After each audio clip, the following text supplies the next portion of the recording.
you can actually be someone at the end of 4 years, or you can fuck yourself up and be average. Hello everyone and welcome to the video. In this video, I will be speaking to you about 4 things that you must know and that you must apply so you can be an effective person when you go out of your engineering college at the end of 4 years as an alumni. So understand that the content of this video is going to be very real. These are my experiences and the experiences of some other people as well. The language is going to be rough and you may not like the way I talk about the 4 years of engineering. Your parents are going to have a different opinion on some of these things. Your seniors are going to tell you something which is going to be completely different than what I am saying. Your friends may laugh at you if you believe in these 4 things and apply them. But understand that these are just experiences and these are very real experiences. I have just completed mechanical engineering and these are some of my observations. So the first thing is that CGPA is a very important number. Many of your seniors are going to tell you that CGPA is irrelevant, it is not important, you can do whatever you want, focus on the entrance exam prep and so many other things.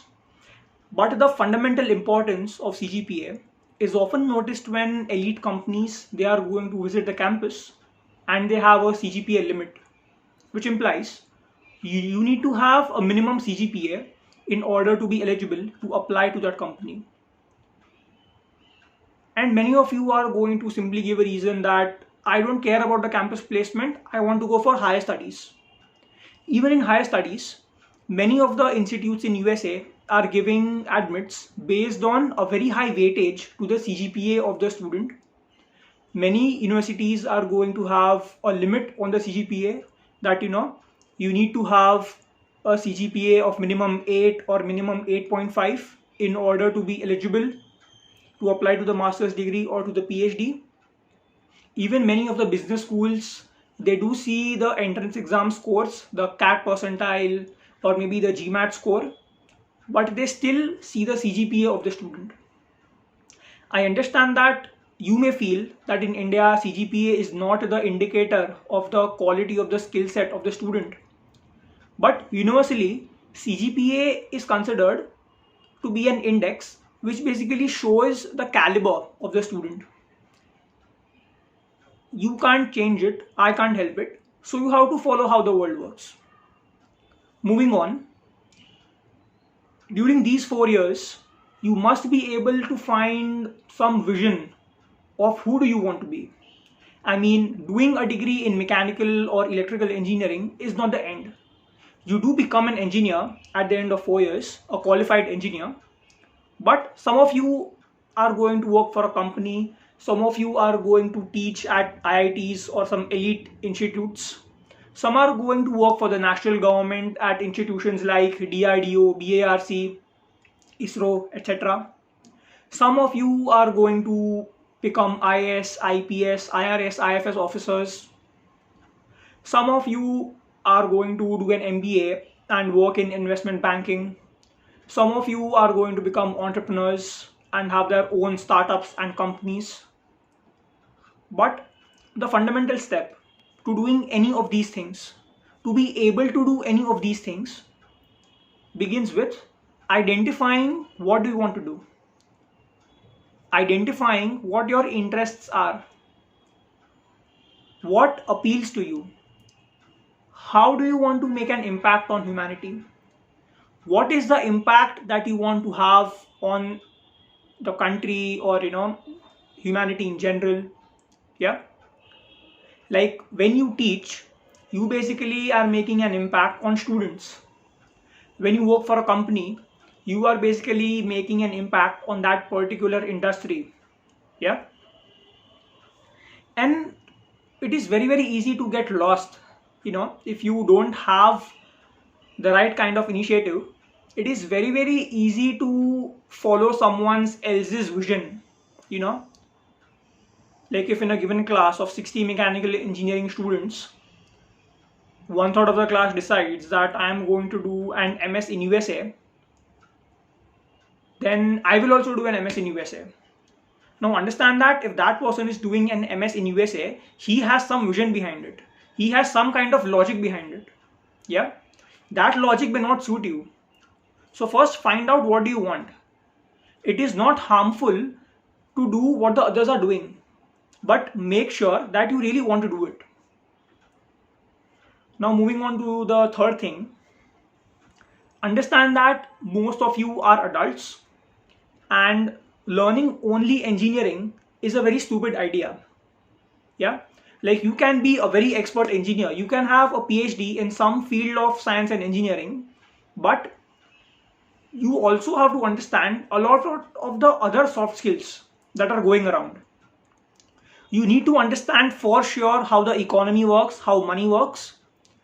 You also need to understand how the various aspects of the world work in general. You need to understand the nature and the scope of the big issues that humanity is facing. Yeah. And then doing this is not easy. It requires time. But you have 4 years with you, right? 4 years. Yeah. So what I suggest is that you read minimum one book a month. And it is alright to read Harry Potter or the Lord of the Rings or some of these fantasy books. But what I really suggest, and this really helps, this has helped me a lot, is to read high quality non-fiction. Because understand that at the end, you can do whatever you want, but you want to be effective and you want to be an expert in what you do. So I suggest that you read high quality non-fiction, at least one book a month for 4 years. And then the next thing is to not be part of a group. Now, what do I exactly mean? I mean, we have seen this in movies, in TV shows, in our high school, in our colleges, that people, I mean the students, they often feel the need to be part of a group. Now, this group is very, very different from the group that I am interpreting. The group which I am interpreting, which we often don't see around ourselves, is more of a team. Now let's just take the example of how that common group is formed, that average group is formed. These average groups are basically grounded into their common past. Now understand this, that if I have 800 students in one college, most of them have a common past. You know, I basically fucked up my entrance exam prep, so I had no other choice but to take admission into this college in my city. Most people have the same story. So now, while the average group is being formed, they basically take this story that, you know, my high school was boring, I fucked up the CET prep, the JEE prep, this was the only option. All my neighbors, my parents, my relatives told me that go into this college, your life will be set. So I came here, I enrolled into this branch because I liked it. And now everything that is being done, the group is going to do together. Yeah. Even the elective subjects are being chosen on the basis that what are the other members of my group doing. Like, I am not going to care what I want. I don't care what my aptitudes are. I don't care what my interests are. I am interested in what the other members of my group are interested in. Yes. And understand that this group is grounded into the common past. They are not really caring what they want in the future. Yeah. They are living the 4 years of engineering as if they are the last 4 years of their life. Okay. Now let's consider teams. Now I understand that teams basically are small groups and they also have a common past, but they are oriented with a common future. For example, for a very, very long time, I and this one boy in my class, we basically had the same past. We we actually fucked up the entrance exam. I fucked up the JEE mains, JEE advanced, somehow got a good mark in the CET. That boy also completely messed up the JEE advanced and JEE mains papers. Got into the same college, same branch. We chose the branch because our aptitudes were inclined somewhat towards mechanical engineering. But we were in a state of deep regret that 4 years of my life I'm spending here. I wasted so much money. I wasted so much of my parents' money. We spent all that money on IIT coaching, IIT entrance exam coaching, and now we are in a normal engineering college.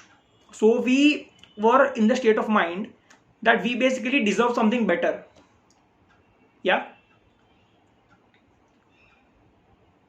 So now we understand that we may want to do whatever we want to do, but there's always an entrance exam of some sort involved.